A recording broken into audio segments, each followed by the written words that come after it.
G'day folks and welcome to another episode of The Breakdown, brought to you by Newstead Brewing, where we're here filming today. My name's Brendan Saucetel from Queensland Rugby. Joining me as always is commentary regular Jaybor Staunton and our special guest this week, East Centre Matty Gordon. How are we, gents? Living the dream, Sauce. Good Sauce, good to be here. All right, Matty, you've obviously been on the sidelines for a few weeks, mate, with a bit of an injury. How hard has it been watching the Tigers without being able to be out there? Yeah, it's been really hard. I don't really like watching all that much. I'd much prefer to be out there, but it's making it a little easier that we're winning a few games, so hopefully we can keep that up. Now, mate, you say you don't enjoy watching, but I'm sure you enjoyed the East v UQ game on the weekend, mate. Ladies' Day, there was a big crowd at Tigerland, mate.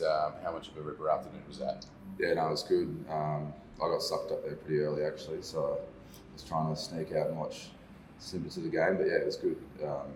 It's always a big night there, so won't go too far into it, but it's good. Smart move. Mate, obviously, East got the win there, 27-17. What went well for the Tigers in that one, mate? I think our back line got a bit of zip back. Frenton there at 12 added just a bit of X factor again. It's been really good to have him back. He's been one of our best players the last few years. So it doesn't really matter where you put him. I think he's played 10, 15 and 12 now, and he seems to make an impact wherever he is. So he made a big difference. I think the forwards got us on the front foot as well. I don't think we played 80 minutes again, which is something we're trying to work on. But I think just working off that scrum, set piece has just been awesome this year with Carter and Reese was good at the start of the year, but yeah, it's been really good. Our scrum's really good, so it's good working off that. Mate, you mentioned the forward pack there, mate. We probably picked this one heading into the match, Jay. The East forwards are probably just going to be a bit too classy, mate, for UQ to get a level of ascendancy there. Yeah, that's exactly what it was. We've said before that UQ seemed to be lacking just a bit of a dominating front row, and that showed on the weekend. They did really well. Pat Morey was absolutely unbelievable. So is Brad Twydale. They were both really good for the students, but they just, when it comes to those things like set piece, they just weren't able to get an ascendancy, and then eventually Carter Rosane and the Fijians just absolutely chopped up. They weren't able to bring them down. They weren't able to nullify Carter Rosane at set piece. And then it was just that good front football that they got there that let them kick out from that lead in the final 15-20. Yeah, Matty, obviously, East got out to an early lead. I think they were up 17-3, and then the scoreline got back to 17. All UQ obviously came back into the match.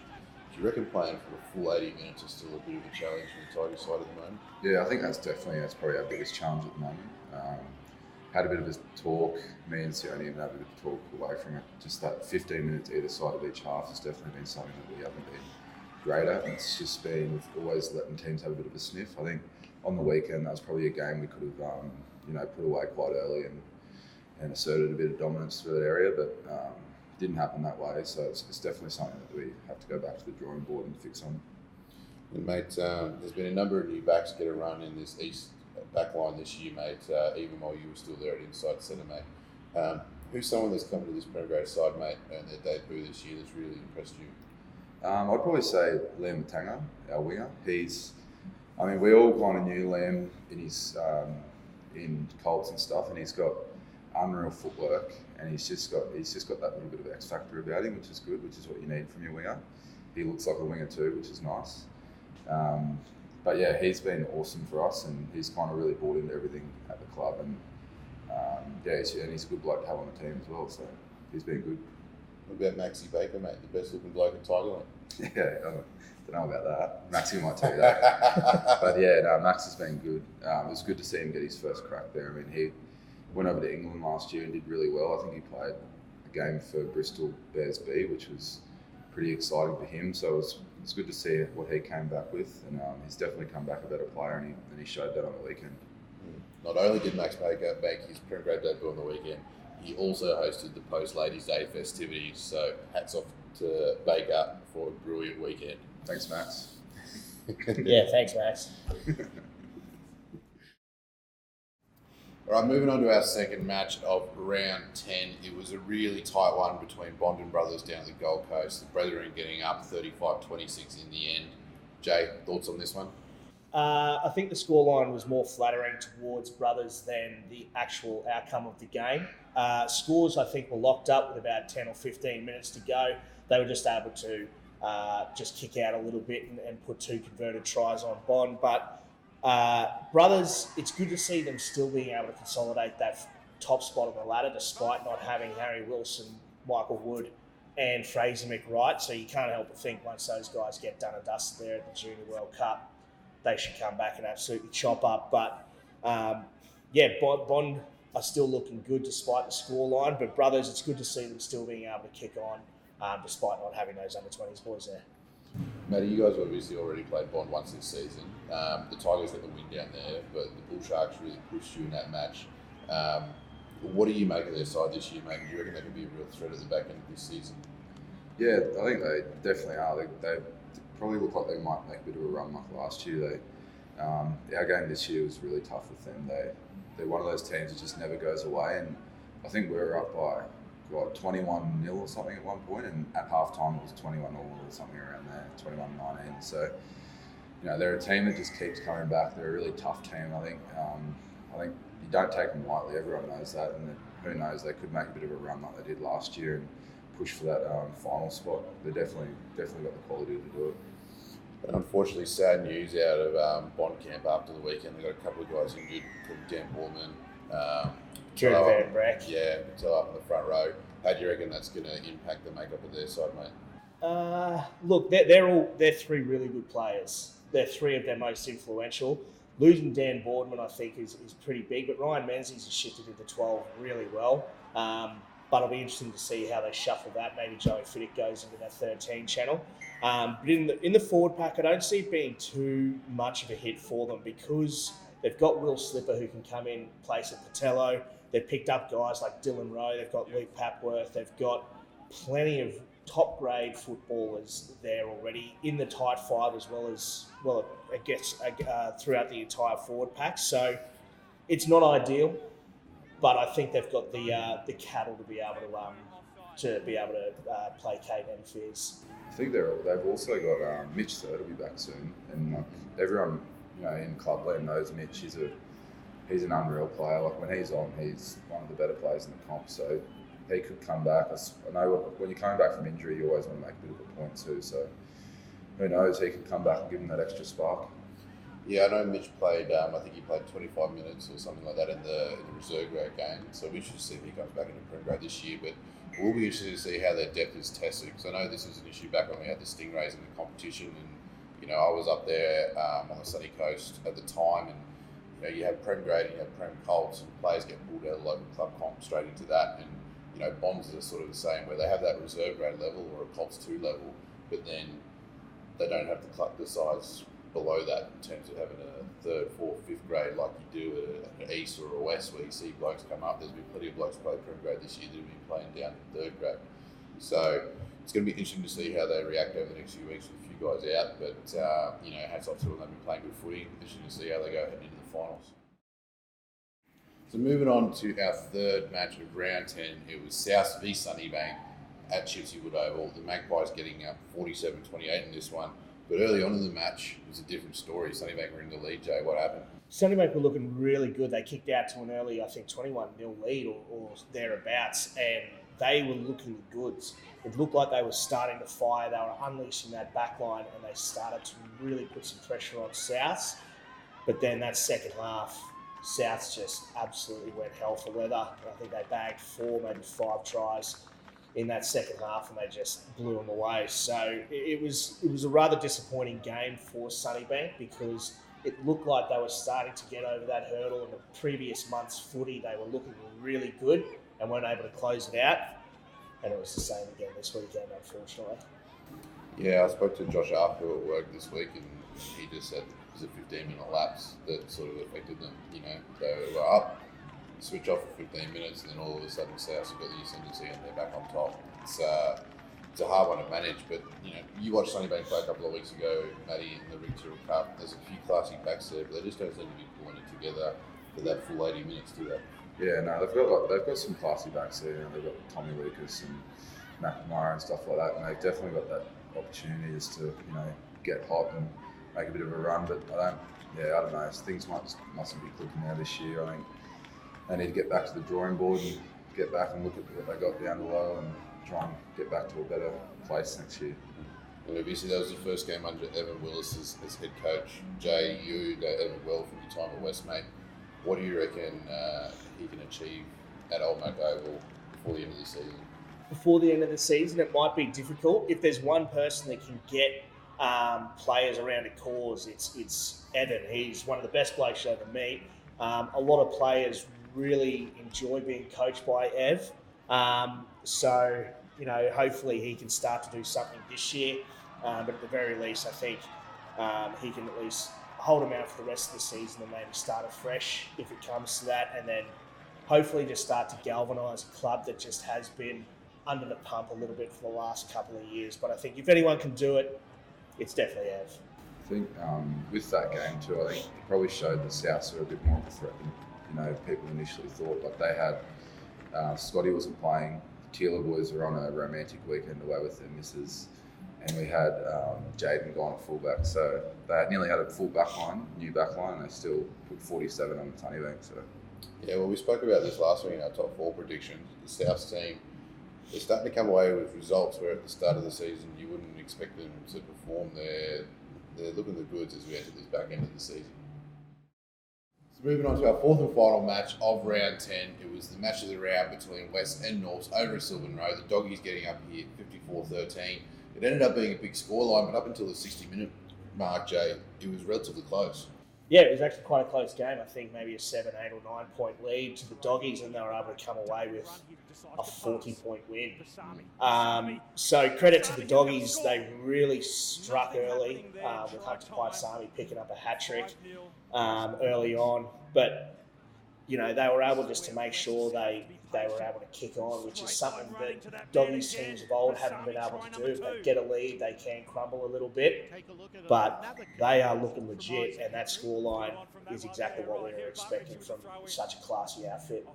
Well, it really was an 80-minute performance, as you say, close to 60, and then they just kept their foot on the throat, finished off, scored a number of late tries to blow that scoreline out. You mentioned Paisami there with his 3. He was excellent. He's one of a number of young backs, Matty, that really turning it on for this West side this year. yeah, no, their back line, I think they're all around 19, 20, and they're absolute jets. Like we had to play them down at Sylvan Rd, and yeah, we were well aware of what they could do, and just try and get up and give them a strong hand.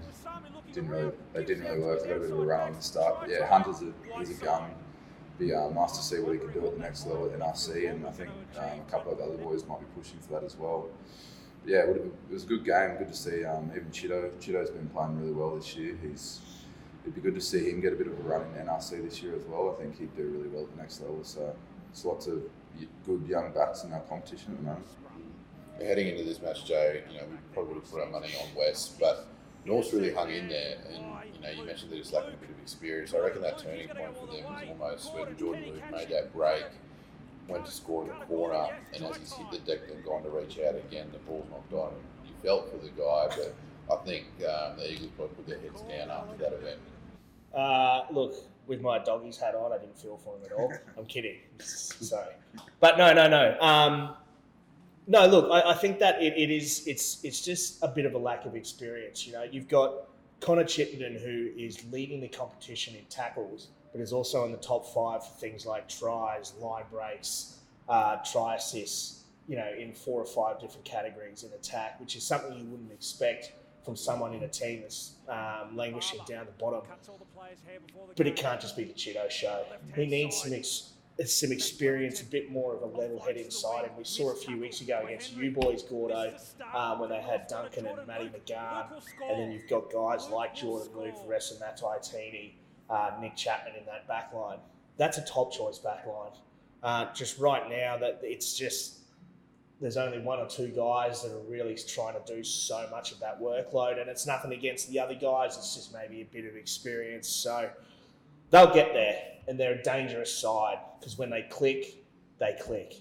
Yeah. And you know that firsthand, Gordo. I think you wouldn't really want to be playing North at the back end of the season after the Red season because they'll get a few of those boys back. I think we might even have them.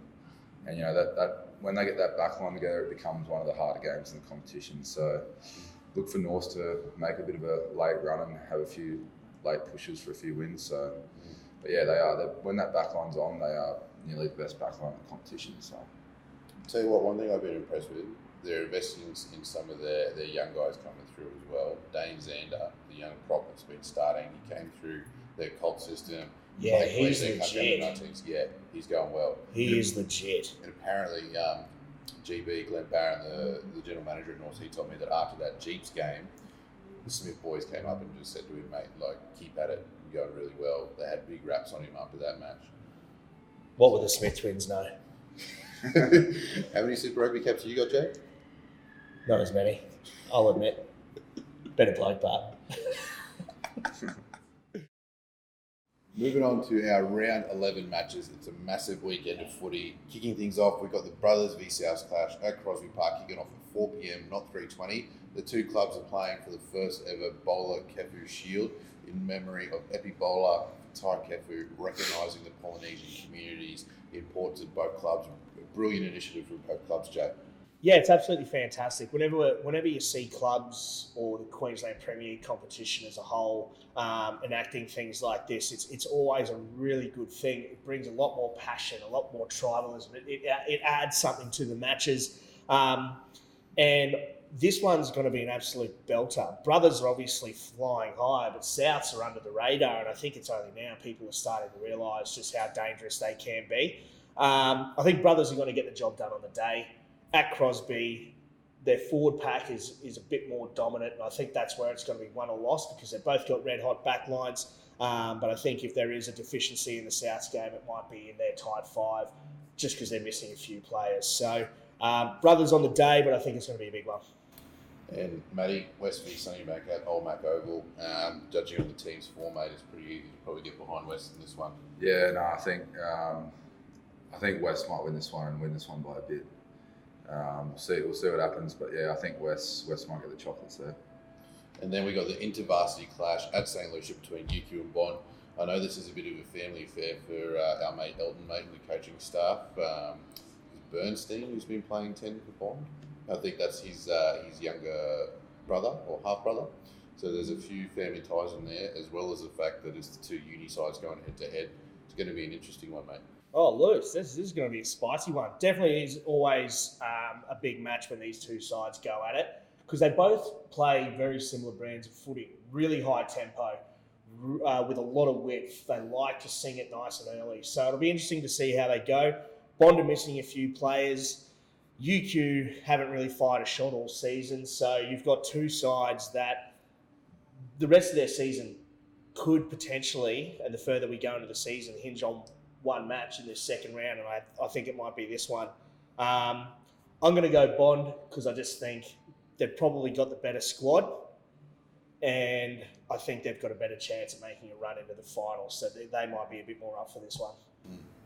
And then finally, we've got the match of the round, Jeeps v East at Ladies' Day. This is sure to be an absolutely massive crowd down at Yoku Road. How pumped are we for this one, gents? Yeah, it'll be good. I mean, East boys are definitely up for this one. We got them in the first round. It'd be nice to get two on them. Hopefully the boys are ready to go on and off the pitch on the weekend. But yeah, massive crowd, Ladies' Day. Good stuff. Yeah, this one's going to be absolutely huge. The two best scrums in the competition going toe-to-toe.